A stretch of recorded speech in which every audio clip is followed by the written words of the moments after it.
So up to now we have discussed what is fixed point representation and the definition of fixed point representation, and what is floating point representation, and what is the definition of the floating point representation. So I have already said that in the fixed point representation we have a fixed number of bits is required for the integer part, and there is a fractional number of bits is reserved for fractional part. That means fixed number of bits is reserved for the integer part and also the fractional part. We cannot change that.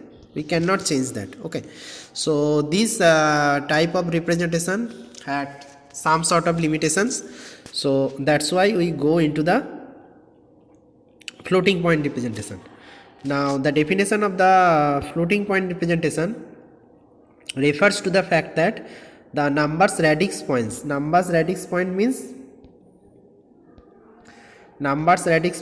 that decimal point, a number decimal point can be float. That means it can be moved to the left hand side also, or it can be moved to the right hand side also. We can move the radix point to anywhere we want within the number, and according to that the exponent part will change accordingly, obviously. Okay, so this is the formal definition of the floating point number. Now in this example I have already demonstrated that a floating point number can be represented by this. Suppose the number is 101.1, like this, in the 2 to the power 0, in the 2 to the power 0 there is this is the representation.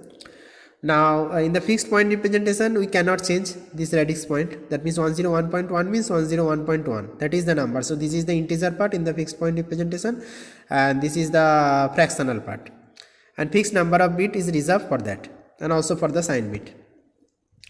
Now in the floating point representation you can see that we have changed the radix point. We have changed the radix points means according to we want to move the radix point to the leftmost side.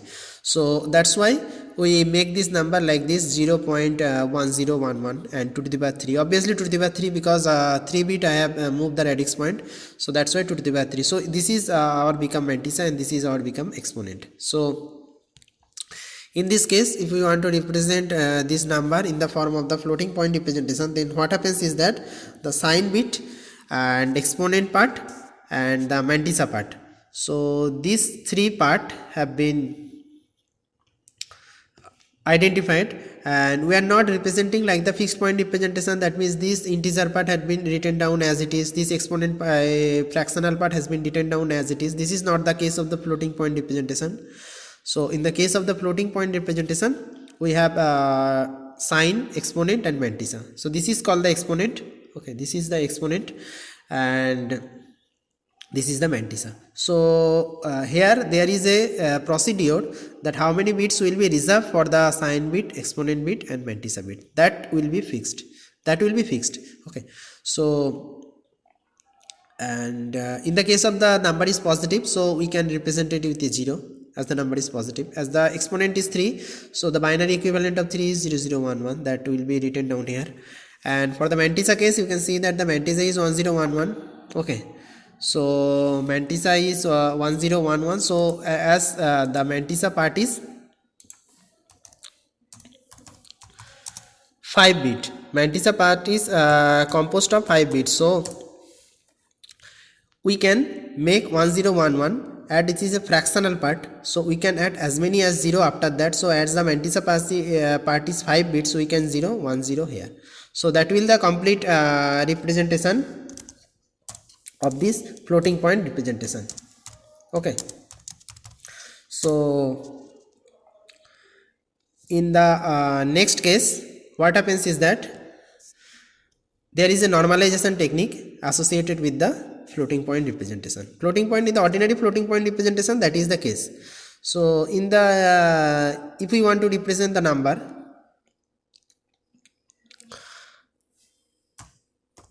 in the different format means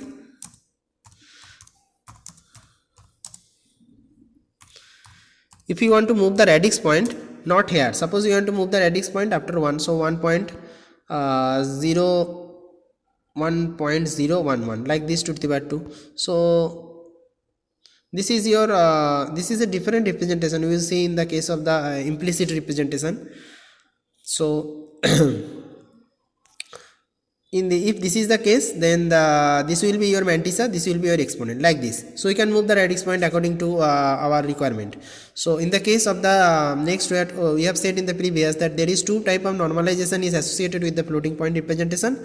First one is your explicit and second one is your implicit. So in the explicit representation, number will be represented like this. Number will be represented like this. So minus 1 to the power s, minus 1 to the power s means this is the sign bit. So if the sign bit a number is positive, so s is 0, so obviously this is 1, minus 1 to the power 0 is 1. And if the sign bit is minus 1, minus 1, that means the negative. This is okay. So next 0.1 we will learn what is 0.m, and this is the mantissa, and next to the power e. So that is the explicit representation, and implicit representation is minus 1 to the power s 1.m. We will also learn what do we mean by the 1.m representation. And obviously exponent will be changed here, and also the exponent is 2 to the power e. Okay, so that will be to the two normalization technique associated with. This is the two normalization technique associated with this floating point representation. Okay, so next one example. Now in this example we have assumed that the number is, suppose the number is 0.00110. Now 0.m representation, in the case of the 0.m representation, so this is 0.m. so in the case of the 0.m representation, what do you mean by this 0.m? That means you traverse the number from left hand side until and unless you encounter first 1, then you move the radix point there. Okay, so that is the meaning of the 0.m representation. So in this case you can see that the after traversing the number from the left hand side, you encounter the first one here, so you just put the radix point here. So if you just put the radix point here, so your exponent part will be obviously changed to 2 to the power minus 2. Okay, so that is the representation of 0.m. Again I am repeating, 0.m means you traverse the number from the left hand side until and unless you encounter first one, you traverse up to then, and then move the radix point there, and accordingly your exponent will be changed accordingly. Okay, so that is the explicit representation. Okay, so now as I have all of you know that the floating point number is represented like sign, exponent and mantissa. So sign, as the number is positive, sign is as it is, number is positive, so sign bit is obviously 0 as the number is positive written down here. Okay, and exponent, the number of bit reserved for the exponent in the previous example I have made the same approximation, that 4 bit is reserved for exponent and 5 bit is reserved for mantissa.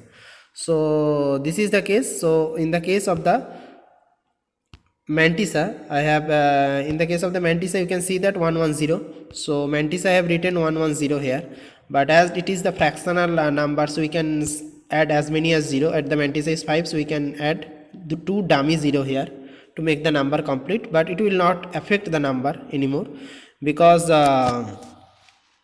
this mantissa part is fractional, so we can add as many as 0 after that. We have also discussed this concept previously.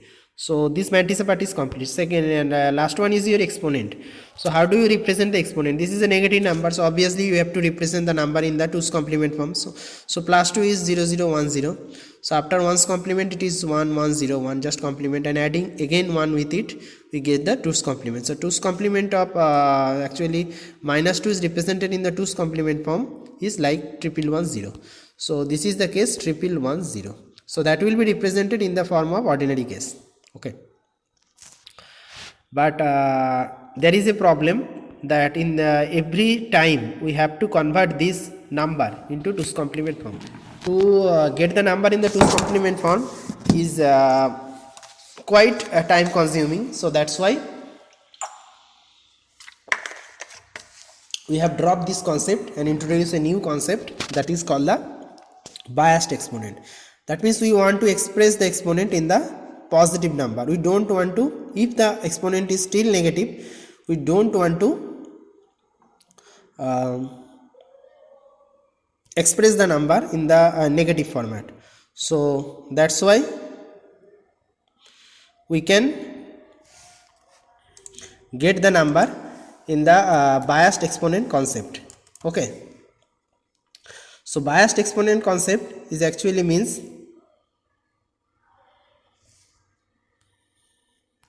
so biased exponent concept means we have to just convert this exponent negative part into a positive number, as the conversion of the negative number again and again to represent a number is a time consuming matter. So as we know that if the number is 4 bit, so in the 2's complement form it can be represented by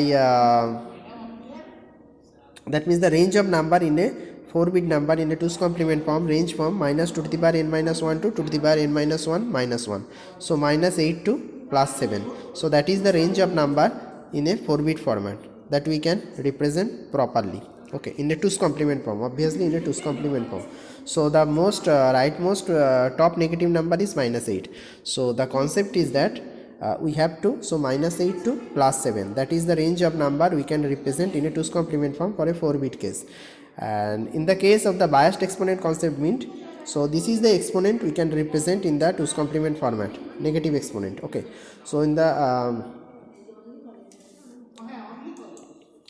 biased exponent concept means we have to just add plus 8 to each of these numbers. So that's why our whole number become positive, and that will be representation of this number is quite easy in the representation of the exponent, that is valid for the exponent. Okay, so if this is the case, so in the case of the 4 bit the range of number is minus 8 to plus 7, and for the making the exponent biased we have to just add plus 8. Plus 8 means this is the rightmost negative, we have to just reverse the number and add these to each of the exponent. So that's why we just making this number positive, so 0 to 15. So in that case it is minus 2, so we have to just add plus 6 plus 8 to this, so it is become 6. So the near biased exponent representation is 0 1 1 0. So that will be our biased exponent representation. Okay, so next is your implicit representation. So in the case of the implicit representation, what we want is that, or concept is that, suppose the number is 5.875. so in the case of if the number is 5.875, then it will be represented like this: 101.101 is for 5, and for the 875 it is 111. So that is the representation for the 5.875.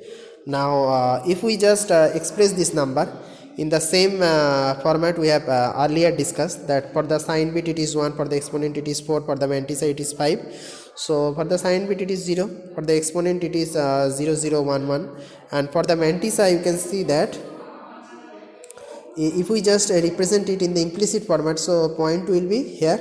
So if the point will be here, so after that it is 101 and it is 111. Okay, 111 into 2 to the power 3. So 1 2 3 4 5 6 6 bit is required for the mantissa representation, but here mantissa is reserved for 5 bits, so 1 bit is actually missing.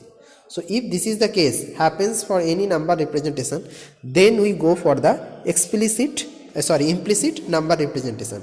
So in the case of the implicit number representation, so the problem you can identify that if a number is like this, and if a mantissa part is exceeds the bit reserved for the mantissa, then we go for the implicit representation. So in the implicit representation, what is the representation format? It is 1.10.